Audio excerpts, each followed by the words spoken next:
po sa atin lahat mga ma'am sir. Dito tayo sa bayan ng Umingan, Pangasinan. Sinisilip natin tong 13.9 hectares.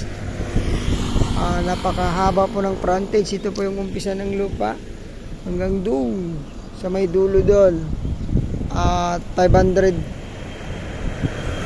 meters po ang frontage nito. Flat na flat, saka maraming fruit bearing trees po ito. Ang mga puno ng mga mahogany, milena, ganyan. Mga napakaganda pong gawing business, kahit anong business pwede dito dahil along National Road po ito.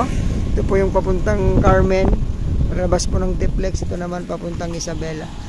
So napakaganda po, kahit ano pwede dito sa property na to. 13.9, maluwang nga lang. So pero napakaganda po itong property na to. From Tiplex to nasa lang 10 to 15 minutes nandito ka na po sa property. Manila po mga 2 hours and 20 minutes nandito ka na po. So try nating paliparan at i-shape po natin yung kanya pong shape. So dito ulitin ko po, bayan po ng Umingan, 13.9 hectares. Ayan ang haba ng ating frontage. So ang asking price ni seller dito 1,000 per square meter. Tawad na lang po tayo. Ay, salamat po. God bless ating lahat. Ayan. Ito po yung 13.9. Ayan po yung umpisa ng lupa natin. Papuntahan po natin yung haba ng property na to. Ito po yung property na napaka daming puno. Hindi natin mapasok. Wala po yung caretaker. Flat, pero flat na flat po ito. Property na to. Ayan. Flat na flat po.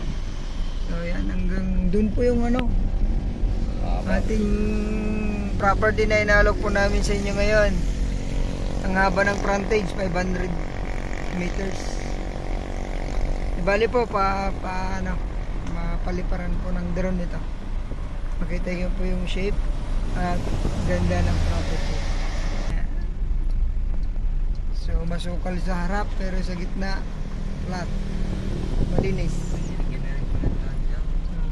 Dinaanan na rin ng mga sasaka sa likod. Okay, ito na po yung pinakadulo ng property. Ito po yung dulo ng property natin. Nalok natin ngayon. Ayan, sa may poste na yan. Ayan, pag ganun doon. Ayan, pag ganun doon. So, yan, ang ganda po. Sana magustuhan nyo po. 13.9, 1,000 per square meter.